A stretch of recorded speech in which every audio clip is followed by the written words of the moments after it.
Hello everybody, you are all very, very welcome tonight to our webinar, which is called The Baha'i Faith, a Vision for the Future. And this is the second in a series of webinars, which is hosted by the Baha'i community of Ireland. The first one was called What is the Baha'i Faith? And that gave an overview of the life of Baha'u'llah, who is the founder of the Baha'i Faith, what Baha'is believe, and some of the teachings and the principles of the faith as well. Some of those themes, they'll be touched on again as we go through our conversation tonight. And the focus of this evening really is that we hope to look at how some of those teachings and principles can be brought to life in terms of building a future for humanity. And you can see here, I have three panelists with me. So I have Keith Alexander, I have Brendan Mcnamara, and I have Livingston Tuanuka. And my own name is Laura Walsh. I should probably say that as well. What I'm going to do first is I'm going to hand you over to the panelists. So I'm going to go to Keith first, and she's going to tell you a little bit about herself. Hi, thanks Laura. My name is Keith Alexander. I was raised in Waterford. My journey with the Baha'i faith is, I guess, quite a simple one. My parents became Baha'is when they were in their early 20s, so before I was a twinkle in their eye. And as such, my brother and I were raised Baha'is living in Waterford. However, within the Baha'i faith, we have a principle and a concept called independent investigation of the truth. And essentially what that means is that it was my responsibility to investigate my truth, not just of my religious background, but of all truths that come to me. And so it was expected that I would search and decide on the religion for myself. I wasn't automatically going to be a Baha'i. So I went through that process for myself and decided that the Baha'i faith was the right one for me. Thanks very much, Keith. Brendan, we'll go over to you to introduce yourself. Thank you very much, Laura. My name is Brendan Mcnamara. I live in Cork, originally from Limerick. And I came to the Baha'i faith, became attracted to it when I was 19, so quite a few years ago.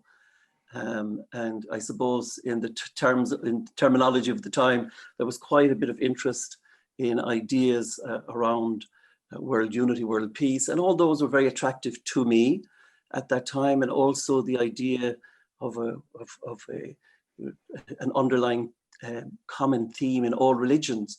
But I think about it, when I think about it now, looking back, I think the thing that really touched me very deeply about the Baha'i teachings were the writings of Baha'u'llah, the founder of the Baha'i faith himself.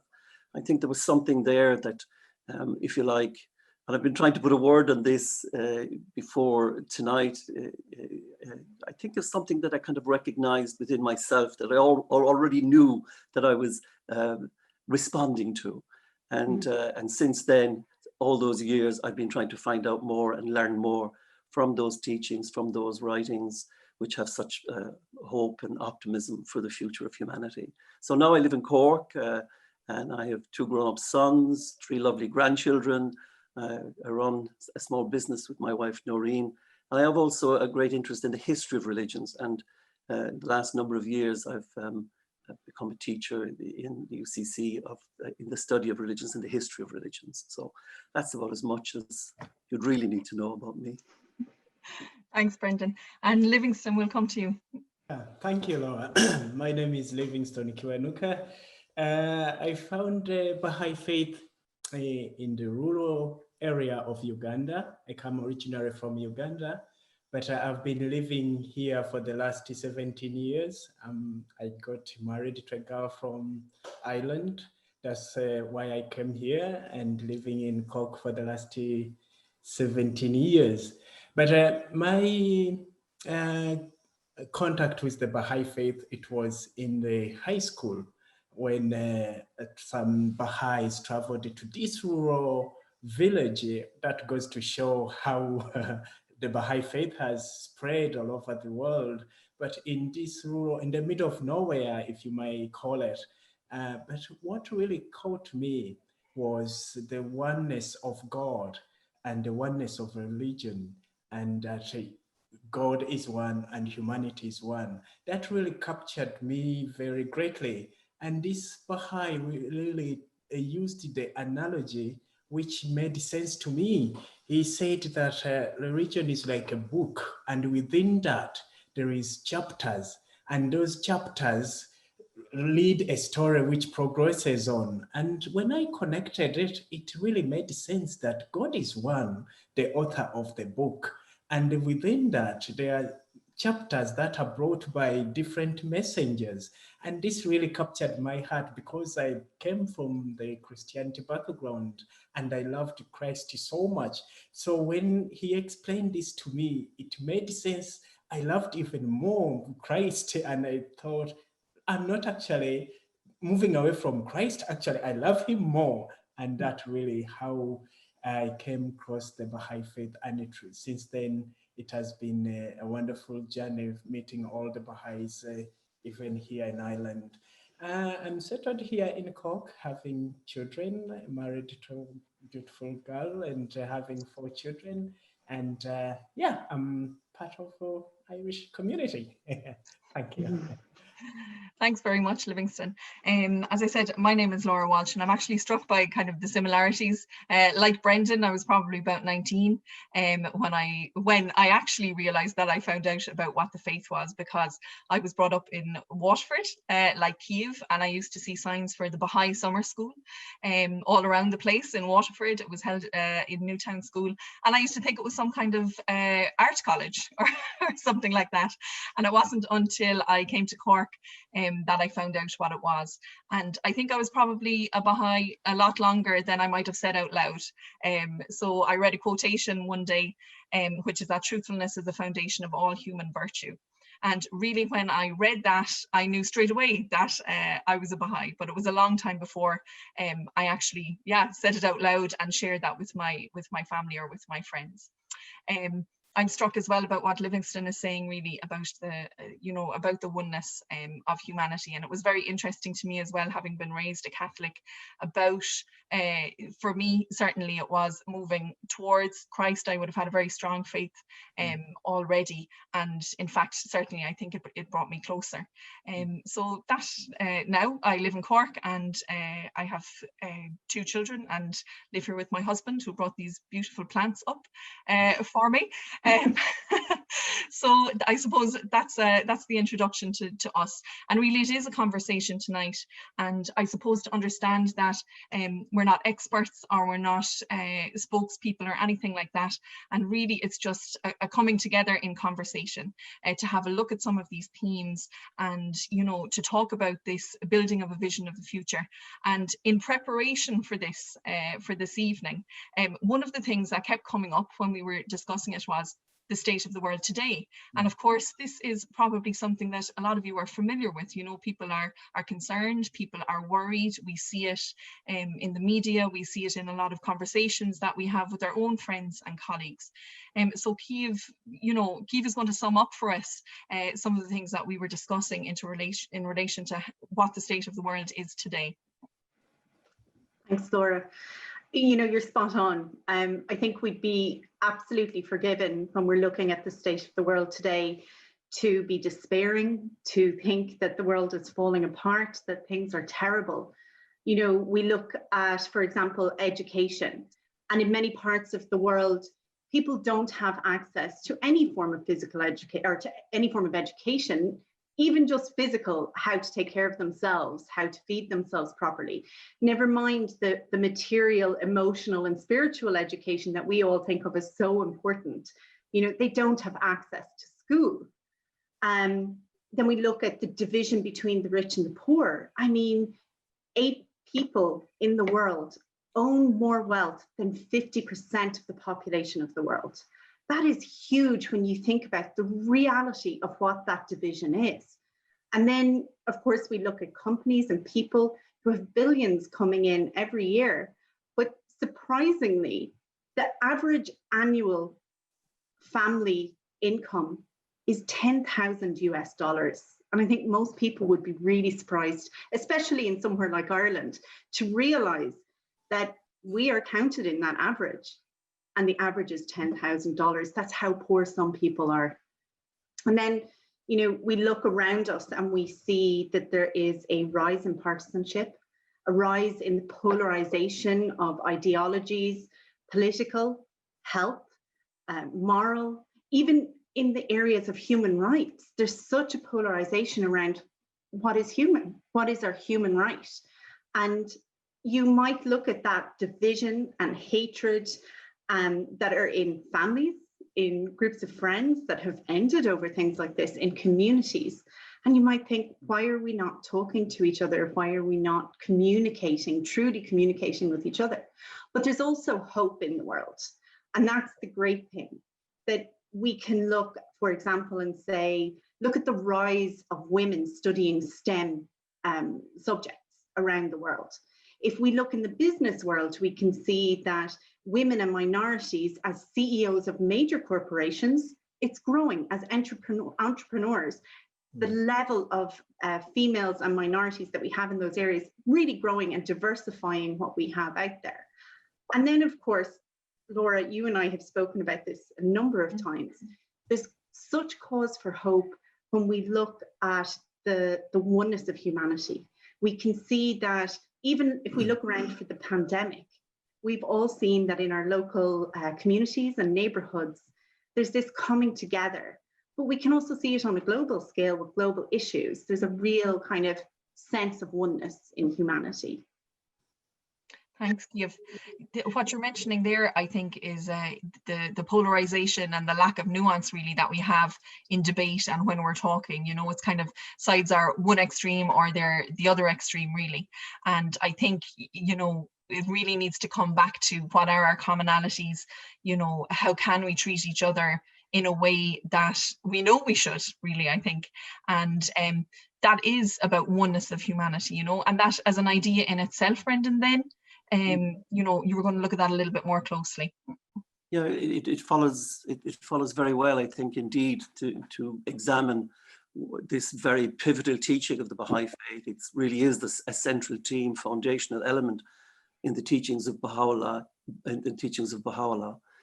if you like, in the history of religions, in most religions, there is a central pivot around which the teachings revolve or coalesce. Like in Judaism, it was around the law, the commandments. In Christianity, around love, and in Islam, submission to God. So that's not a surprise when we consider that religions have come in a series of progressive emanations of God's will to humanity down through history. These themes were at the heart of these revelations. And out of them came teachings that were both the spiritual, provided the spiritual sustenance, and also a social template for the time in which they came. So Baha'u'llah proclaimed that the theme of his message, the fundamental theme of his message, is around the revival of all humanity. It's around the fact that humanity is one family living in one planet, which is kind of surprising given the era in which he arose to give these teachings, which was in the mid-1800s, at a time when, in fact, the mode of transport was horse and donkey, and the world as we know it was very different. In any event, he explains in his teachings that each individual is born essentially noble, that each individual has a soul and a special contribution to make as a co-steward of our planet, as the home of one human family. And he says very succinctly, he says, the earth is but one country and mankind's its citizens. He gives us this example then to, as a metaphor for us in terms of understanding that. It's a very simple one, but I think a very effective one, which is the human body. If we think of the human body as an organism with its cells and its organs and its parts and its components, and how this wonderful integration of all and its movement one with the other, one part with the other, in total cooperation and integration that allows us to be able to function, that in a sense that is a metaphor for how the world is and how humanity as the inhabitants of that planet, how we are actually like one body. And the underlying principle of that, if you think of how the body functions, is of course is cooperation. It's a cooperative functionality. So in the time since Baha'u'llah spoke about these teachings, and we'll talk a little bit more about them as we go along, and amplify a little bit what this whole idea of the oneness of humanity is. We have come to the stage physically in terms of the developments, technologies, and so forth, where we can see the world as one, and we can see ourselves as one family, one human body. We can see, Kiev alluded to it, in the present predicament we find ourselves in the pandemic, that it's very true that if we're all safe, if one isn't safe, nobody is safe. If one suffers, we will all suffer. And in the teachings of Baha'u'llah, he's very clear that the best hope for a bright future, a just future, a peaceful future for us all is to unite in a common cause for the benefit of everybody, to confront then the challenges together, whether they be local, national, or global. And interestingly also, since Baha'u'llah's time, if the means and mechanisms of communication and technology have come into being to make his vision a reality, it's also the case, is it not, that we also see that the issues and the challenges that we are facing are also global.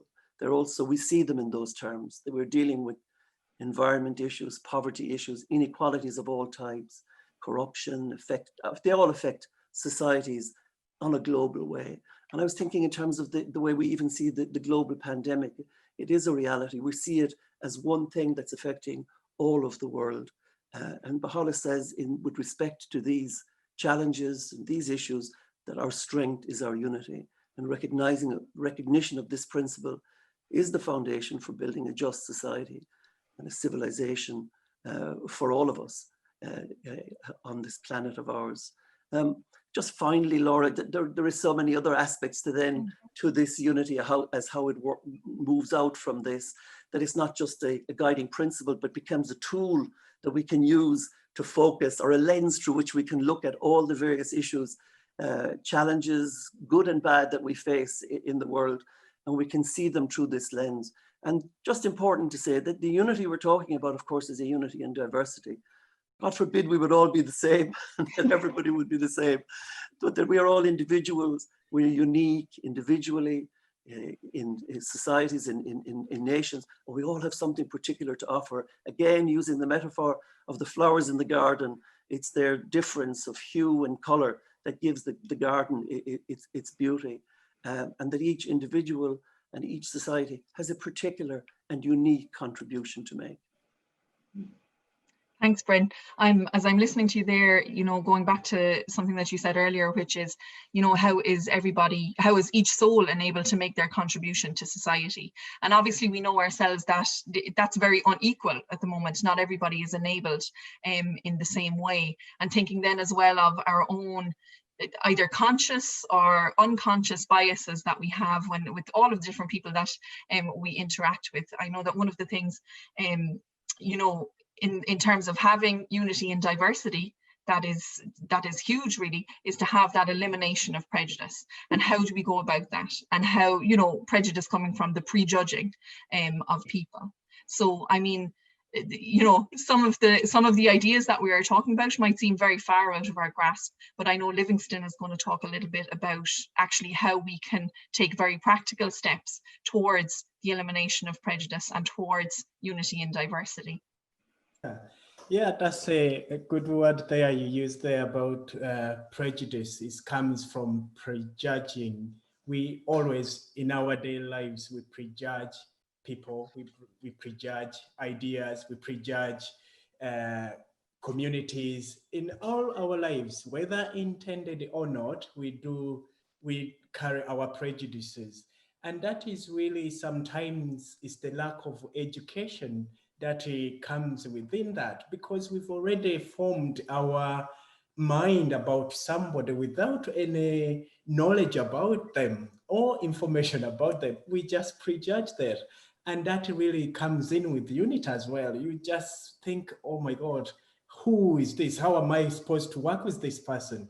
But if we are to think about education as really a way of finding information, of learning, of really being aware of dissect the misconceptions or the misunderstanding, then we come to a clear understanding. And that brings me to a thing that Keith touched about, the principle of investigation of the truth, that we don't just prejudge people or ideas of cultures without really making informed information. Just investigate about it and then make it a really a very comprehensive understanding about something or somebody. So education, Baha'u'llah talks about it in Baha'i writings, that man without education is like a barren tree. I was like, actually, yeah, that's true. Lack of education is, in most cases, it's the cause of all this strife or conflict or things that we all really detest. So if we are informed, we make really a very objective and thorough understanding of things. Really, the thing that in the Baha'i faith, again, which really caught my eye in education is that man is a mine rich in gems. Baha'u'llah says clearly, regard man as a mine rich in gems. Lack of education has, however, deprived him of that which he inherently possesses and enable mankind to benefit therefrom. I'm paraphrasing. But when you look at that, man is rich in gems. So if we are to really come together and dig out those gems that we do have as a people and try to work together as a force, one single force, as Brendan touched there, we are one human body. And if one part is suffering, then the whole body is suffering. Take it in a physical sense. If your arm is really broken, you feel not well, and the entire body is not well. So those are the things that we need to start thinking about, educating other people. And how do we do it? We start with our families. We start with our colleagues, our friends, and start. And I remember I used to work in a setting of children with challenging behavior. And within that, there were a group of people that people used to, oh God, I don't like that type of kids. And it's when I said something that, look, actually I work in that area and I've found these kids to be sincere, honest. They tell you what you might not want, but they are honest. I said, all right, but this individual had already formed a general view that which we always do as human beings, we do, that back to the point of education, we start from our communities, our family. Baha'u'llah says a family is the unit of society, it's the basis. If we are to really educate the whole nation, we start from our families, other than thinking, where do I start? Overwhelmed. You start with your own self, make an informed decision, investigate, teach your children, if you have one, or teach your colleagues, your friends. So that way we start a motion which really takes away from this really horrible idea of prejudicing, trying to really prejudging people. We change our culture, we change our behavior, and that way you start really a motion in process. Thanks, Livingston. I'm thinking there, I'm a very practical person and, I like the practical steps to bring some of the, more nebulous ideas maybe that I can't see where they're going at the moment. We've had just in the panel there, somebody is saying, it is a beautiful vision for the future, but it's not going to take too long to unfold given the crisis that humanity is facing right now. And, I think that's a really, really good point. And I'm thinking then back to, the education of ourselves, the education of our families, and particularly what happens in our homes. I'm thinking about the disparity that Keith was talking about earlier in terms of, a huge quantity of the wealth being in the hands of very, very few. And I'm just thinking about those attitudes to wealth then, Keith, which, we've discussed before. And, is that something that is going to change, do we think, quickly? And what are those attitudes that the teachings around the attitudes to wealth that the faith would have? Yeah, well, I think those attitudes have grown over time, really. When we think about attitudes to wealth in today's society, we think about consumerism, we think about materialism. Consumer or being a consumer is not necessarily a bad thing. We need to consume to survive. The problem then lies in the, if you will, the polarization of that, the going to the nth degree, where it becomes a materialistic obsession with getting the new, the pretty, the shiny thing. And I think what we've seen is that it started in the West, it moved gradually globally through globalization, the requirement for a global economy. So as Brendan referenced earlier, we're one human body. Well, we need a global economy to satisfy that human body. But what we've seen is within that attitude to wealth, we've seen the division of wealth between the rich and the poor. We've seen inequality, we've seen discrimination, exploitation of people, of our resources, of the planet. But what we fail sometimes to recognize is the exploitation of our own spirituality. And, for instance, Jesus said it's easier for a rich man it's easier for a camel to get through the eye of a needle than a rich man to get into heaven. Bahá'í says, with fire we test our gold, with gold we test our servants. So this idea of materialism is really a spiritual test for us, something for us to work through.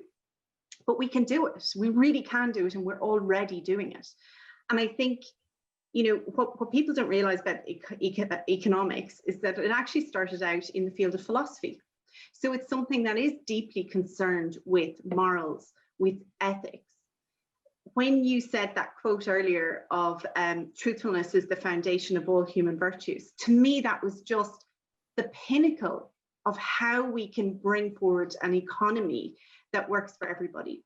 Imagine a society where every single person is truthful to themselves and to everybody else. For me personally, I work in procurement. So as my mother used to say, I'm a professional shopper. So imagine that when I'm sitting in a negotiation, one of the things I've always had feedback on is that I go in and I'm honest. I will tell you where my negotiating point is. That's where I'm at.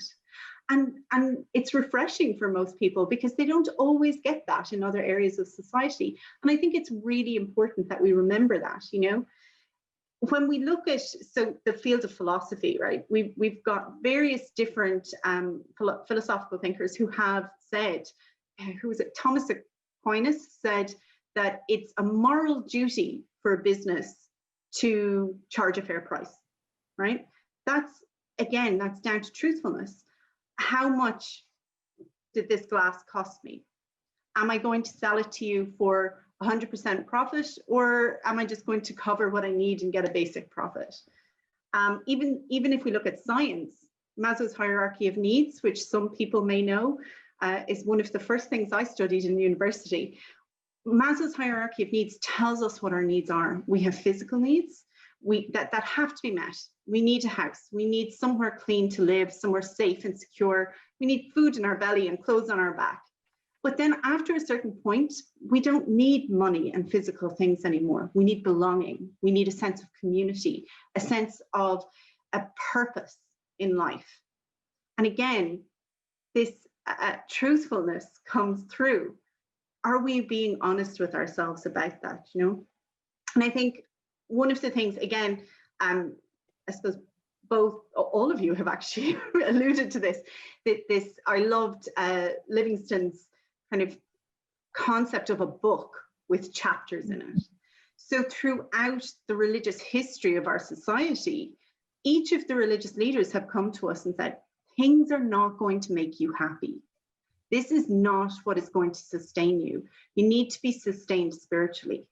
So Baha'u'llah has come to us and given us like a little step, and he has really plainly laid out, if we want to have an economy that is fruitful, that caters to the needs of everybody without stripping bare our planet, that it's sustainable, and sustainable also to us as individuals, spiritually and emotionally, all of that, then we need to use generosity. We need to have things like generosity of spirit, truthfulness, compassion, love, we need to look at everybody around us and take them into consideration. And I know, Laura, I've said this to you a couple of times, we've talked about this, that as an employee, an employer, an entrepreneur, an educator, whatever it is you are, what you are touching, you should never walk away from it without leaving it in a better place. And that's something we picked up through the writings of the Baha'i faith. So. Thanks, Kiev. You know, we're speaking there about wealth and, you know, about attitudes to wealth. We're also talking about people and their roles and the different roles that they find themselves in and leaving things in a better place. And as well as that, kind of coupling that then with how do we enable everybody to be able to make that contribution, and about education. But I suppose, you know, and Livingston referred to it as well, is that we must educate ourselves first, and then we kind of, you know, we move out from that. And you know, what I am interested in, and particularly in relation to what one of the participants said there earlier, you know, how long is this going to take to unfold? You know, at what point are we going to say it's 50 years away, it's 100 years away, maybe it's more than that, you know? And like, so there must be tools, you know, we can't just have the principles, there must be some kind of tools in terms of, you know, educating ourselves, being in a position then to be of use, you know, to be of service, really.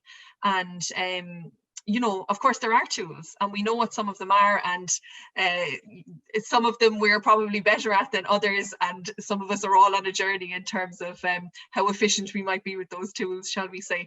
But Brendan, you're going to tell us a few things about, you know, what is at our disposal in order to build this future. I was just thinking, if Kiev is a business person who's always honest, I'd love to be doing business with Kiev more often, actually. Anytime, Brendan. My wonderful truthfulness being the foundation of all human virtues. I think the question is also really good, and people have talked about it. It's important that we have hope, and we have optimism, and we have a direction to the future, illumination, a vision for the future. But we also must think about what we do in the here and now, and really what, as you say, are the practical things that we have to do to build towards that future, to build towards that vision. And we give the Baha'i community as an example of, you know, something around 7 million people now around the world who we see ourselves as essentially spiritual beings. We see, we look to the lighthouse that are the teachings of Baha'u'llah. But we also feel that these great and noble teachings, we have to, in our lives, translate them into social reality. That's our job. It's not that they're going to. It's going to take work and hard work. And again, I think Livingston alluded to it. It begins really in a very fundamental way in our families and our neighborhoods as individuals, and then our family in our neighborhoods. And so we do involve ourselves in activities around building community, which are around setting up or putting down a spiritual foundation or a devotional foundation in our community through devotional meetings, not just Baha'is, but people who gather together to together worship and pray and reflect on scripture, on connection to God, to generate that energy in a locale, in a neighborhood. And that really is an important aspect of our lives on a continuous basis. But outside of that, we're also engaged in activities around all age groups, which have got to do with, Livingston talked about education, holistic education for children, for junior youth, for adults. Again, not just with ourselves, but with many, many different people who are also interested in trying to effect a transformation at the level of community. I guess what we're talking about, and we could go in and talk a lot about how those things are set up, and how they're developed, and how they lead to a social action and an activity in society on behalf of us as Baha'is, with our friends, neighbors, and families all over the world. I guess what it really does come down to is agency. It's taking responsibility for our own individual and collective spiritual and social lives and destiny. I think you could you could, if you like, express those teachings of Baha'u'llah in terms of a dual moral purpose. And we kind of sometimes think in those terms. We have a dual moral purpose. The religion of God is given to us, but it is given to us in teachings, but then we have to work with it. We have to use all our abilities, our free will, or all our acuities to try and bring that into life, to try and bring it into being. And dual moral purpose relates to the fact that we have to make the best possible job on ourselves, for everybody else, but also we have to contribute to building the best civilization that we can. I think it's interesting, isn't it, that the watchword around this would probably be service, that we have to be of service to our community. We have to see how we can be of service. And that's an element or an aspect of life that has become hugely interesting over this last period, where we have the pandemic and the frontline workers, and the fact that we celebrate and absolutely are grateful for the service that people are offering. When we go out and we clap for the people who are working in the front line, what we're actually, what we're honoring and what we are bringing into focus is the fact that it's their service, and it really cuts across all levels of society, all aspects of society. No matter what you do, if you're offering service, people are now beginning to recognize that this is a hugely important element of human life, and it's a hugely important for us, for our security, our safety, but it's intrinsically human that we would serve each other, and that's one of the things that's coming to the fore through this pandemic. Thanks, Brendan. We've some interesting questions coming in, certainly, that would warrant a lot more discussion, I think. But one of them, as I'm seeing it here, and I'm going to throw you in at the deep end now, Brendan, is many people, many groups, many organizations, I suppose, share these ideals, and these ideas. And what the person is asking really is, what is the thing that is different or that is unique about the Baha'i faith that will achieve these aims as opposed to perhaps other mechanisms? It's an excellent question. I think we see ourselves as engaged with all our fellow human citizens and friends and families in an effort to develop, we feel it's our duty to try and develop our communities, our civilization, our collective life and our individual life. I suppose what's different in terms of what is at the foundation of the Baha'i teachings or the Baha'i vision of the future is the fact that we believe that these are an emanation of God's will for humanity for today, that those teachings have come as part of a revelation from Baha'u'llah in the same way that they have come at times when it has been needed in the past, and that this particular revelation that Baha'u'llah has brought is one which is designed to effect a transformation in the world, to bring about a situation where we are living on one planet in a just and fair society. But we have to work through the difficulties and challenges, because the transformation, any transformation, the word itself really betokens difficulty. You transform from one situation to the other. It takes time, it takes effort. So I guess what really is different about what we say is the Baha'i contribution in this debate is that we are looking towards these teachings as being the lighthouse in the dark that illuminates our path into the future. So those teachings we feel are God-given teachings, and that's probably one of the differences. But that does not mean that we feel we're the only people who have these ideas, or who are the only people who feel the need for the changes that we've been talking about, and that really we are as one common family and one common homeland. We really will be and need to work together to move this into the future. I do think we're on the cusp of something interesting, and maybe that's for a future discussion. I do think our consciousness is changing, and that's one of these transformations. I think through the challenges of the pandemic, I think we're beginning to see out of those difficulties, which really nobody would wish on anybody, and it's a terrible situation. We are beginning to see just the need for us to do things together. Thanks, Brendan. as I said before, you know, I like to think in terms of practicalities. And I suppose when I came to the faith, I heard about this principle of consultation. And I thought, well, sure, of course, I know what that is. You know, you go and you consult with people and you discuss with people and then you figure out a solution and off you go. But the Baha'i, I suppose, principle of consultation is something very, very different.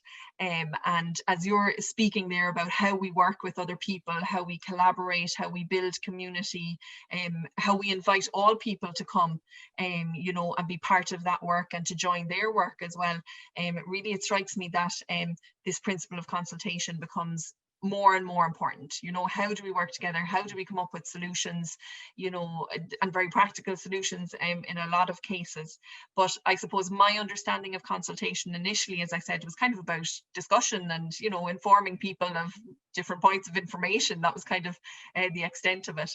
And I know, Livingston, this is something of particular interest to yourself, and which is that Baha'i principle of consultation and how it can be used as a very practical tool to bring about the type of work and the level of hard work really that's needed to bring about that oneness of humanity. Yeah, sure. Yeah, as I was listening there, even to the question which came in there that, yeah, we already do that, so what's different? Yeah, that's really something that needs, which can't be exhausted here this evening, something we can come back on for so many meetings of this kind that might happen. But we are engaged in a spiritual enterprise that Brendan talked about there. And part of our purpose in the Baha'i teachings is to contribute to an advancing civilization. And that advancing civilization really involves working together again.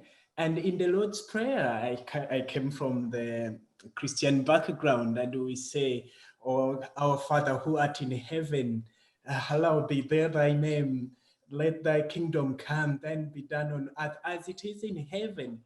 And when you think about that in a spiritual sense, that we are yearning or praying for that wonderful kind of atmosphere where we are all working together, living together in peace and harmony.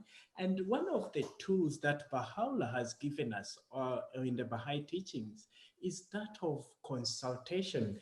Consultation, not in the way, as you say, Laura, that, oh, I meet friends, we consult this and that, or somebody rings you, can we come for dinner? Oh, I'll consult my wife, or I'll consult my friends.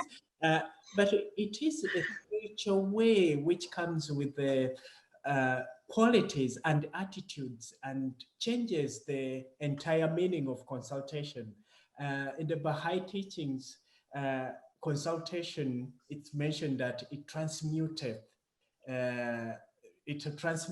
conjecture to certitude, where you are not sure, but within certainty you become understanding. Or it is, the light is referred to as light, shining light in darkness. So when we use consultation in a spiritual sense, then we come to this framework of working together as one unit or as a single body. And that requires the qualities that we need to bring to that process. The qualities such as purity of motive, detachment, so that you are not just voicing your opinion. One of the speakers there alluded to it. So are we just agreeing with each other? Not in that sense. Yes, diversity is needed, but we have in the Baha'i teachings mentions the spark of light comes after two opinions crashes, and we are allowed to go at heads and we just say, oh, look, I don't think that is it. But the qualities and the attitude that comes with that is what matters, the whole process. No matter whether you are wrong or right, but the process of consulting itself is key. The qualities that we bring to that our sense of justice, what are we looking for? Kev talked about there, the kind of trends that are happening today that would make you really feel sick, or the qualities that are missing in a society, in things that we see. So you feel that it goes beyond the mere consulting with hidden agendas, where hypocrisies in secrecy. So all that it says should be left behind, and be looking at the purity of motive, be detached from what you have to say. Look, you are engaged in a process of exploring the facts, the truth, information, and then make an informed decision. And then this would bring me back to what I started with, the education, so that unless you know your facts, you know your information, you can't do anything. So the qualities that we come with that process is the key here. And we as Baha'is in Baha'i administration as we know it, it is such a beauty that these qualities are embedded in that process. I love cooking, and I think, I think when you cook, for example, soup, you bring loads of ingredients. You might have onion, tomato, you might have beef, you might have salt, you have oil, but none of these single ingredients or items can claim the flavor or the soup. But it's when they come together and really put in one pot and cooked that the aroma would really entice the eater, or someone say, oh, that smells beautiful. But onion on itself is not flavorsome, or it doesn't smell well. So that is, I know that's a basic analogy, but it gives you what we are trying to do, that we come together, work together, and just come with that flavorsome aroma that might help us build that unity that we are talking about. And actually, that reminds me a quotation that I came across, which was saying that it's not diversity which causes conflict, but it's our attitudes and misconceptions that we have that usually causes this conflict. So if we are really to just embrace that diversity without our misconceptions, misunderstanding, and with the open attitude, then we are in for a good flavorsome pot of soup. But just to say that the qualities here and the qualities and the attitude really helps us to forge ahead. And how does this start? Again, I come back to the family, how we do things in our own settings, in our own small areas, and then that moves on to a community, to a group, to a nation, then the world over, that we come together with that kind of attitude. Thanks, Livingston. I'm thinking of the pot of soup now, obviously, and when I think about it, I'm thinking, when I put ingredients into a pot, I really don't know what's going to come out of it.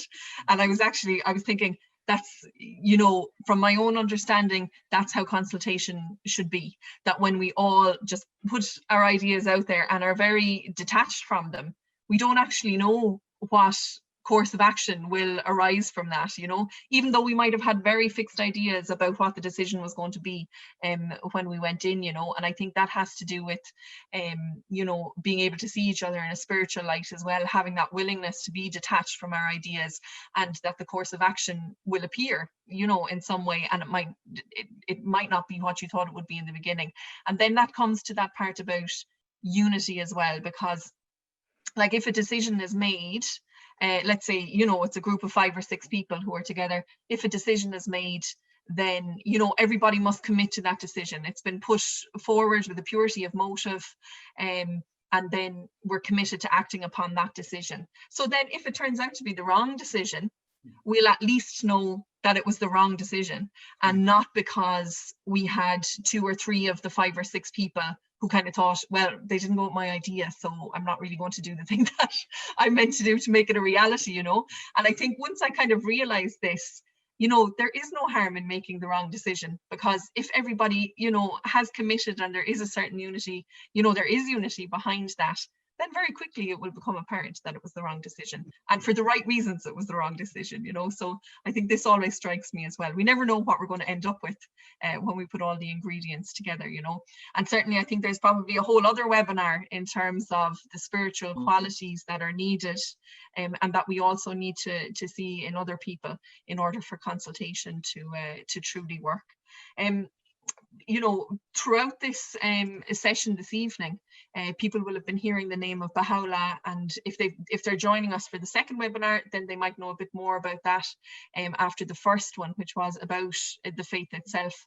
But Brendan, you might just tell us a little bit, because for people who are joining us here for the first time tonight, it might not be very apparent who this person is that we keep referring to. Yeah. Yeah, can I just very quickly say to it, because it's fascinating, really, just so that people will also understand. We you know, we might sound as if we have it all resolved, you know, we have it all sorted, but in fact, really, this is why the discussion is kind of interesting, and we can't see the people who are at the other end of the camera, but we really are trying to work together with people. We're really trying to get people together and listen to each other as to how we can move forward. And I think that's a really important. And somebody asked, well, what's different about the Baha'i faith? I suppose what's different about what the Baha'i faith is offering is that we do have a figure, Baha'u'llah, who brought this revelation. And in a way, just to very briefly say how he brought these teachings and what kind of a personage he was. And just for this very brief segment, I just found this little quotation, which was the description that one of the only Westerners to meet him, a very famous Orientalist called Edward Granville Brown from Cambridge University. He met Baha'u'llah in 1890, actually interviewed him, had 4 meetings with him. He was a committed Christian, a fluent speaker of Persian.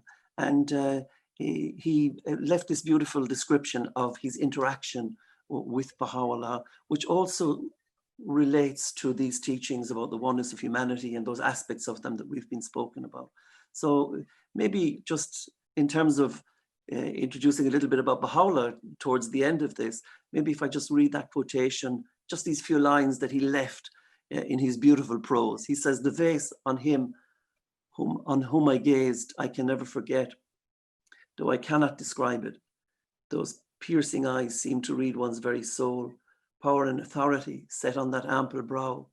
No need to ask in whose presence I stood, as I bowed myself before one who was the object of a devotion and love which kings might envy and emperors sigh for in vain." And then he goes on to say what Baha'u'llah spoke about. And just very briefly, Baha'u'llah spoke about it. Baha'u'llah said that all nations should become one in faith, and all men as brothers, that the bonds of affection and unity between the sons of men should be strengthened, that diversity of religion should cease and differences of race be annulled. What harm is there in this? Yet so it shall be. These fruitless strifes, these ruinous wars shall pass away, and the most great peace shall come. Let not a man glory in this, that he loves his country. Let him rather glory in this, that he loves his kind. Thanks very much, Brendan. We've had a few questions come in, but we've kind of woven them through, I suppose, throughout this evening. But there's been one very interesting question that came in, and it's the type of question, you know, that I love. I'm delighted that somebody asked it, really. And it has to do with, it goes back to what Livingston said earlier, but really I'm throwing this open now to all of the panelists, which is, you know, Livingston, you referred earlier to, you know, that religion is as a book and that the author is God. And the person really is asking, if that is the case, then to what extent do we as individuals and the human race, to what extent do we have free will and the ability to decide, you know, what we believe and what we do? So maybe I'm just kind of, I'm throwing it out there now. Maybe that again is, you know, that's a big conversation, I think, maybe for another webinar. But I'm just, you know, if any of the panelists have a response to that, I just think it's a really good question. Yeah, that's really a very interesting question. Yeah, but that's the thing. we in the Baha'i faith, that's the distinction that we have as human beings, that we have a free will from other kingdoms. In the Baha'i faith, it mentions the kingdoms of God, the mineral kingdom, the plant kingdom, the animal kingdom, and then the human kingdom.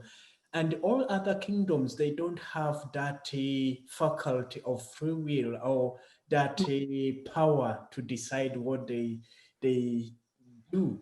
But as human beings, we have that. And that is really the beauty that we have over other kingdoms of God. And the person is asking, to what extent do we? Yeah, that is very interesting. As human beings, we do have that free will of really knowing our creator, the purpose of our creation, and then believing in his religion or his book and reading his book. And then we just have to understand the progression of it, or the progressive revelation, and just decide and make that decision. Comes in with investigation of truth, comes with all that is priority that we have, other than other kingdoms of God. I would like to the other panelists to shed more light on that, but that's very interesting. Brendan or Kiev, would you like to come in on that? I'll defer to Kiev there.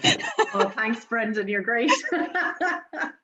I think that is a real kind of, it's a philosophical question. And I'm just thinking back to back in the Mercy, when I was in secondary school. And I remember one of the girls saying to me that destiny, whatever you did, it was your destiny.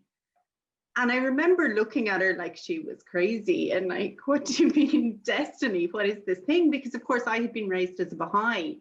So I had an understanding from a young age of free will. And that was what my parents spoke about. And I think as I've grown older, as I've hopefully grown a little wiser than when I was in secondary school, I think I've started to interweave the two ideas a little bit. I think there is a destiny for humanity. I think that God created us because he loved us. He wants the best for us.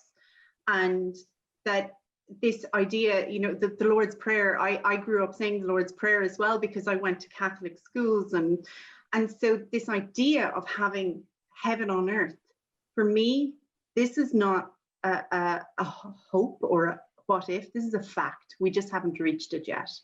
So I see it as the destiny of humanity to get there.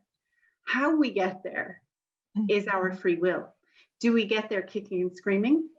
Or do we get there working together? As Brendan mentioned earlier, looking at the oneness of humanity, looking at these really beautiful qualities and the gems that Livingston was referring to earlier that each of us have. And of course, we all have them in different proportions because we have them according to the needs of what our life is. We need to be able to grow and develop, but we need to be able to help those around us as well. So I interweave the two, destiny and this idea of free will. But I think that, as always, I have a choice. And if I decided today to walk away from the Baha'i faith, that would be my choice. I'm not going to do it because I made the choice out of my own free will to take part and be an active member of this religion that I just wouldn't do without now, Thanks, Keith. I think we might have further conversations to have there around the interweaving of those things. What an interesting kind of concept there. And thank you very much to the person who asked that question as well. Folks, we're just coming up to 9 o'clock. So I'd just like to say thank you to everybody for joining us, and especially to Keith, to Brendan and to Livingston. And we hope that you found it to be of benefit to you. I think tonight we've been talking about, many diverse, but obviously very connected themes in terms of building future society. And also, hopefully you will leave with some of the practical aspects as well. And I suppose as you go about your business tomorrow, maybe you'll think about things a little bit differently. If you find yourself in a meeting, or you're chatting to a colleague, or you're talking to a parent outside the school gate, you know, and that has given you some degree of hope and some degree of inspiration, really, that, as Keith said, it is inevitable. It's just whether we go there kicking and screaming or whether we go there willingly, you know.